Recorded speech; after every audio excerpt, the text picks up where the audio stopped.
Hey there, it's Mike Stangl here at Stangl's Enviro Lawn Care in St. Catharines, Ontario, Canada, and welcome to the 2025 Our Soil. Make sure you stay to the end because I got a great announcement. But what I want to get into right now is a little about the history of Stangl's here. I started at the age of 16 back in 1981 in lawn care in the conventional system using fertilizers and sprays. If there was a weed, we sprayed it. If there was an insect, we sprayed it. If there was disease, we put fungicide on.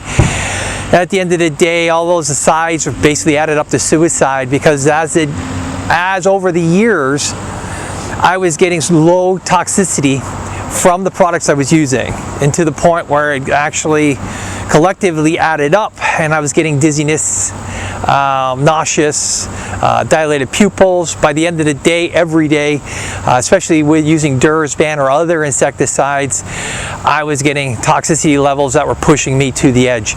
And so I had to make a change, and that change was going more of in a hybrid style.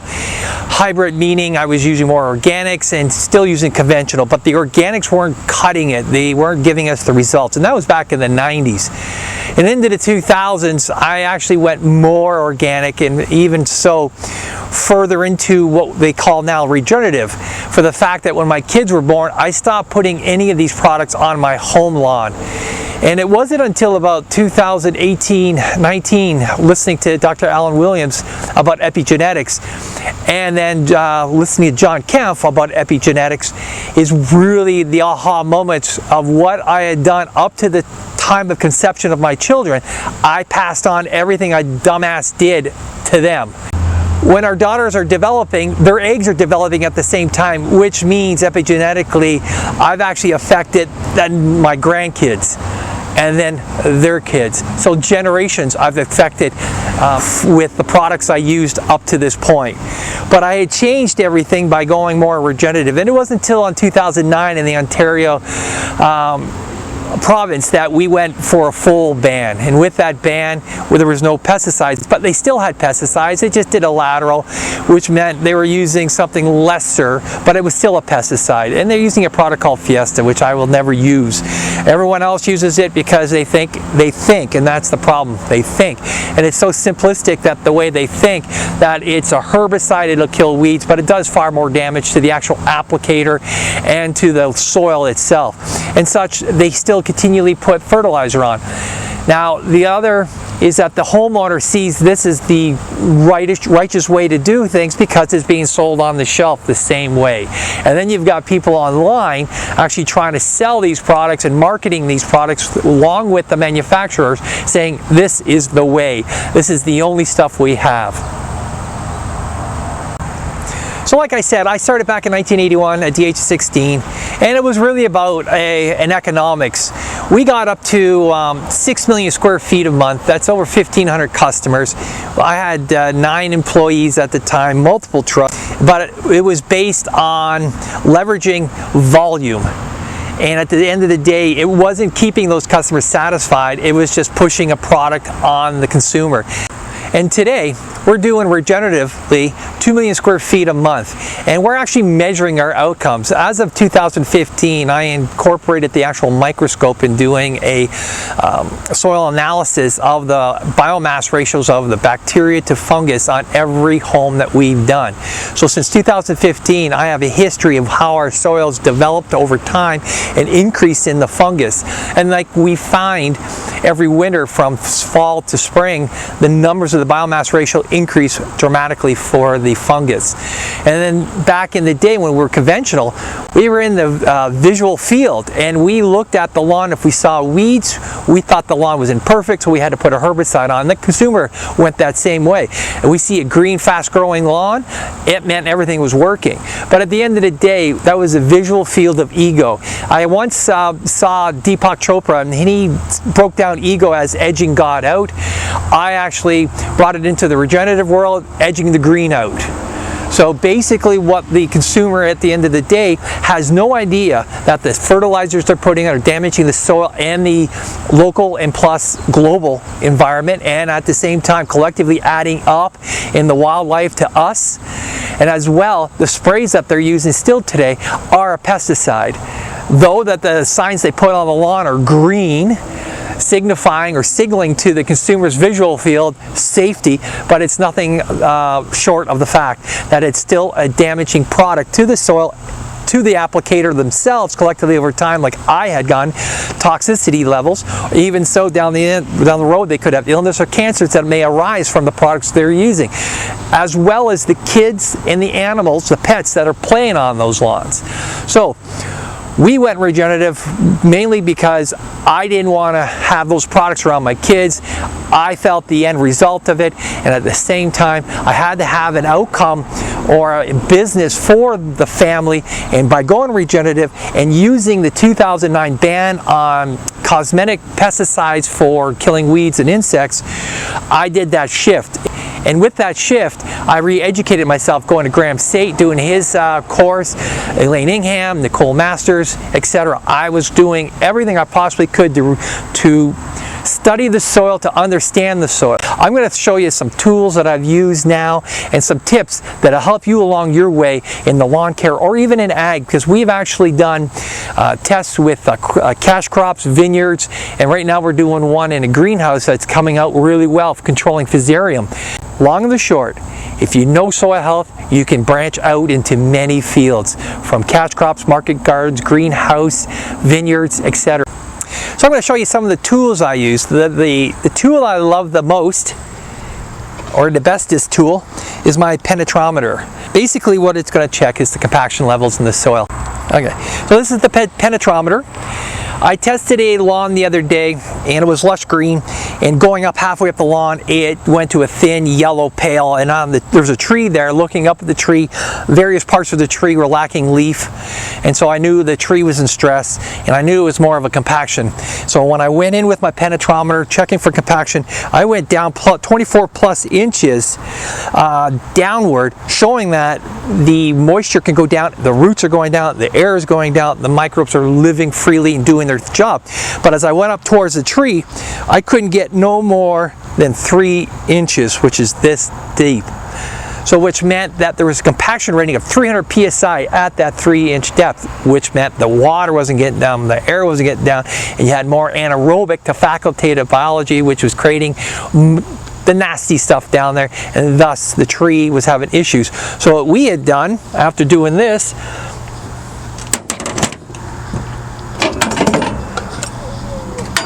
I made this cost-effective roof feeder up, went around every 2 feet around that tree, popped this in, and we're going to try and break up the compaction, and we're going to be following this. And so every 2 feet we went down as far as we could, filled it with our Nature's Brew, which is an extract of Johnson Sioux, kelp, molasses, other sugar, squid juice. Long and the short, we went around the entire tree every 2 feet, and that was probably a 30-foot around and about 15-foot out. It took a bit of time, and what we're going to try and do is see how the biology will break that down by effectively putting it in the compaction area. Next, we're going to be aerating that. I don't have the aerator here, it's in storage, but we'll be using the aerator to open up the ground. There's going to be a core pulled out every 9 inches at a depth of 2 to 3 inches, which, like a Johnson Sioux, is going to allow that, like the pipes going in a Johnson Sioux, allow the air to go down, water to move in and outward, creating a more facultative aerobic, moving it and shifting it from your anaerobic facultative. The other tools I like, again, is a quick probe. We go down, we pull out a core, and I can actually tell how dry, how wet, how deep, or where the compaction layer is. And at the same time, this is what we use to pull a soil sample or a apple core, to use that core sample underneath the microscope to see what kind of biology we've got there effectively. Other tools, as you may not know or know about, the refractometer, and then my press, vice grips, to our infrared, to our normal thermometer. Infrared gives us various ease of going over the lawn and seeing the temperatures at the surface, but this will give me more depth, and basically the 4 or 5 inches we've got here will give us the depth of where the roots are typically stored in, and then we'll find out what the temperature is. At the same time, pulling a core sample, we can literally use the infrared to take that sample and test it with the infrared and find out what temperature it is even further down. We also have the EC meter, and at the end of creating my brews in the morning, I'll check the actual pH. And so with that pH, it tends to be more acidic, but our soils here are more alkaline, so I don't mind having a little more acidicness to go out there. Then we're following it again with the microscope. We're checking in April and we're checking in October, and again the following April, so we can actually have a visual field of data which is being performed at the microscopic level, and we can see how the fungus is growing like this, and then the bacteria community is becoming more diversified. And as we move along, you might be thinking about weeds, which we call plant diversity. We still have some, and at the end of the day, the new lawns will go through a bad hair day, basically, for a period of time, where we get all the soil coming alive and all these different plants growing. But at the same time, you will see them drop away, because successionally they'll move through that succession of whatever plant is supposed to be there to help. And what I found is that why a lot of these plants grow is the lack of carbon. And you might have been hearing a lot of that, like from Glenn and others out there, 16:1 ratio. And we started putting on a poultry compost 3-4 years ago, heavily with high carbon, spring and fall, and we've been building up that carbon bank. So when we put a bit of nitrogen on, and this year our nitrogen source is Green Lightning. And so I'm putting a half a pound of actual N2 or NO3 as the end product from Green Lightning that comes out through a plasma, a reverse osmosis water. And when I add it into my tank with the calcium, rock salt phosphate, the kelp, the molasses, the squid juice. And that's the other thing with the squid juice. There's so many things I put in that you're going to get a synergy effect. So the nitrogen going in will feed that biology within the tank, and the molasses will be that carbon source. So if they're in the tank while I'm spraying, they actually have carbon, they actually have nitrogen, and they're converting that. As well, I'm put lactobacillus in my tank with that nitrogen, and we're going to try and get that to change over to amino acids quite quickly, along with the Johnson Sioux. The Johnson Sioux that I use is well, it's over 24 months old now, but I keep composting it. So coming the end of this month is our Halloween, and in November I go around picking up pumpkins, and what I will do is lasagna in pumpkin, Johnson Sioux 12 inches, pumpkin, Johnson Sioux 12 inches, and keep going up. And what I'm doing is I'm driving the worms up and down, and because I took all the Johnson Sioux and put them into one, I've disturbed my home for that biology, which will cause a, say, anaerobic facultative pressure on the whole system. But by having that food in there, I get the worms driving up and down, but more so I get more compost at the end of the day from the worm, mainly not mainly, I shouldn't say that, but more diversity. But I'm looking at is the non-sulfur ball purple bacteria. And so what I've done is that I'll put the extract in. The life goes in last when I make my extract. And I've changed how I made my extract since I started. You don't need huge commercial units. I actually just get up here on my tote and do it right there per tote. If I was going to make 2-3 batches, I would do it. If I'm going to do 2-3-4 acres on a tank, I would make it for that. And as I was going to mention is that the Johnson Sioux, I had actually got the genome DNA test done by biomakers. And within that, I found out what is in there, and then I use my AI, and then with the Virgil greenhouse, we were trying to, or we are controlling the Fusarium. We got some really good outcomes with their flowers inside. And then the reason they have Fusarium is because they sterilize their soil, and that's one procedure that we took out by putting the Johnson Sioux on in the 2,000 square foot area of the greenhouse. We're actually going side by side where they sterilize and where they didn't sterilize. We added more carbon, more organic matter. We put the Johnson Sioux in there. We put my compost, which was a pelletized compost, in there, built up that carbon, and at the same time we're putting monthly applications, and I'm getting the greenhouse to do the extract, not myself. Here's a quick example of my lawn right up here front curb line as compared to my neighbors. My neighbors don't want me doing anything to their lawn because they don't want to cut as often as I do. So as you can see, the difference in color, thickness all the way around.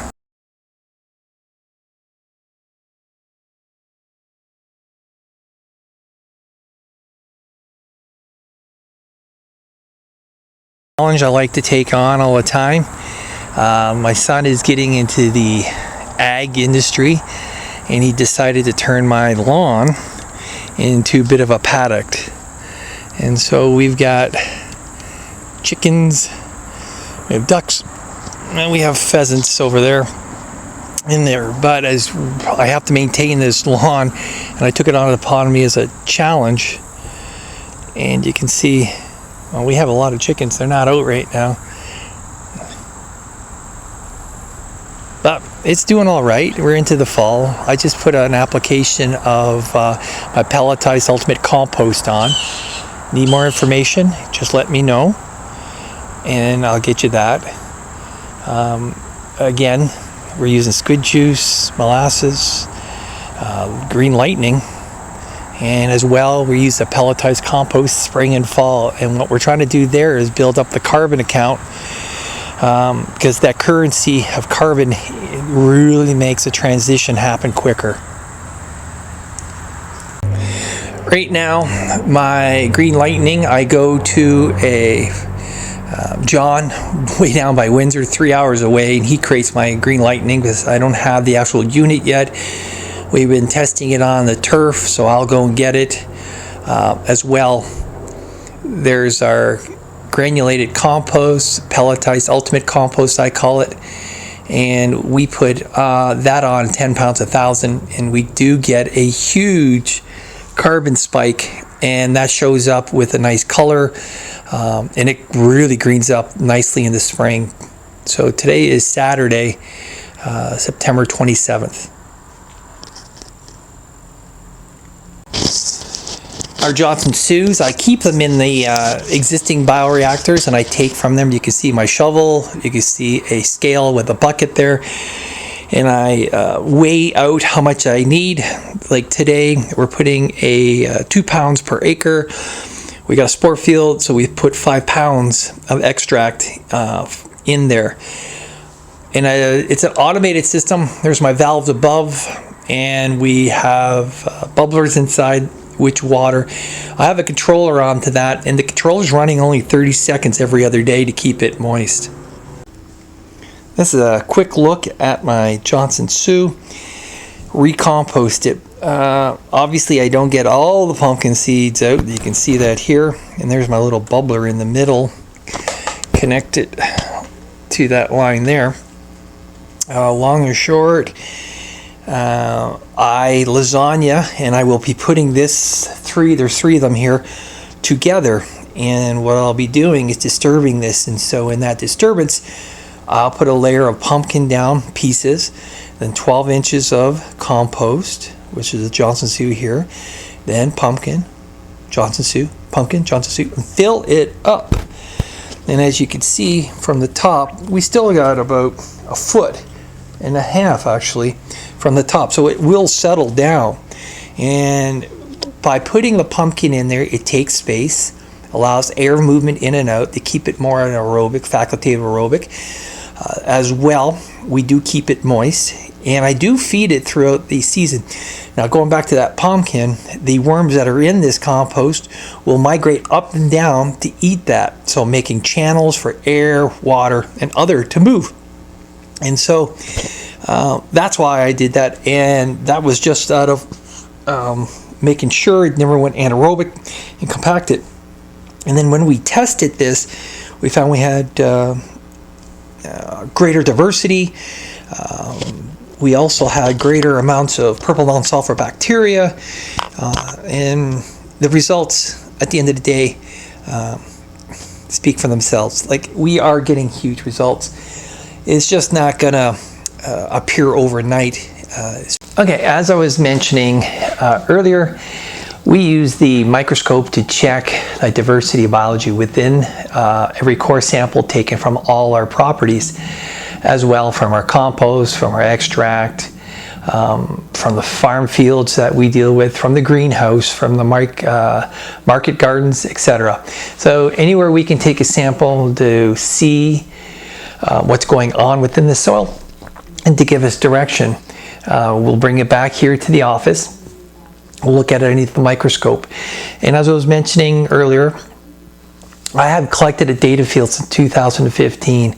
I have both on the computer behind me, the pictures and the validation, meaning the biomass ratios from every test that we've done since 2015. As well, what I've also done for my convenience is put them on calendars. So I have calendars from every year, and every day I have the biomass ratio for our extracts, for our compost. And if we're looking at the extract throughout the day, I've put them on those days as well. The new tool that I'm looking forward to for next year is Sensine Nutriscope. I was trying to get one this year, and I was trying to get the vineyards involved for their grapes, obviously, and we didn't get any takers yet. But I am working with vineyards in the area, as well as cash crops, market gardens, and greenhouses, I mentioned earlier. So Sensine will be a tool that we'll be looking forward to for next year. Some good news is that in 2026-2027 winter, we're looking at getting a soil health conference here. I'm working with Joe Williams of Integrated Soils to get this off the ground in this area, as well as others, such as Squid Juice. There will be many more within the industry. Our compost company will be here, but we'll be leaching out the information over the coming months. I'll be attending Acres USA in December. I will be catching up with fellow attendees, as well as probably you and other speakers. That way we can attain a really good stepping stone for the soil health conference in this area. I do believe we need this. I've been living in this area for since the 70s. And the pesticides are out of this world. Anyways, so if you require any further information, you can go to my website, stangls.com, stangls.com. I will be having videos more. I will be creating more videos, more content coming up for 2026. I'm just a little bashful doing videos. I have been consulting with lawn care companies this past season, and I'm hoping I'm giving them some help and helping generate greater revenue streams for them. As well, if you have any questions on anything, don't hesitate to reach out. I'm looking forward to next season and drilling down this winter everything I've done. I'm looking forward to working with Squid Juice further for next year, Sensine Nutriscope for next year. But we're getting far more tools, and we're getting better outcomes every day. So I'm learning as well as you guys are. And so if you think I need to update some of my information, again, don't hesitate to reach out. Communicate with us. I'm always learning, and I'm not the end-all to end-all. I do wish you the best in the upcoming months.